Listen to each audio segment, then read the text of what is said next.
எலுமிச்சம்பழத்தை நான் எடுத்திருக்கிறேன். இப்போ உங்கள் ஒருத்தருக்கு தேவை அப்படின்னா அரை எலுமிச்சம்பழம் போதும், இல்லைன்னா ஒரு எலுமிச்சம்பழம் கூட போதும். இதை தோலோடு அப்படியே நறுக்கி நம்ம வச்சு அரைக்க எடுத்துக்கலாம்.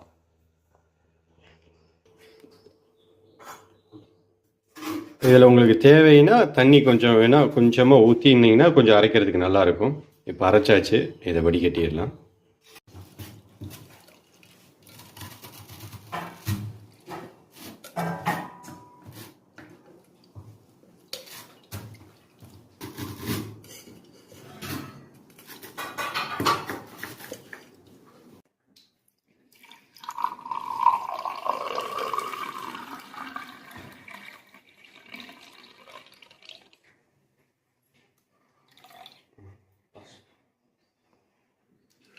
நம்ம வடிகட்டிட்டோம். இப்போ அடுத்து நமக்கு இப்போ சுத்தமான தேன் பார்த்தீங்களா,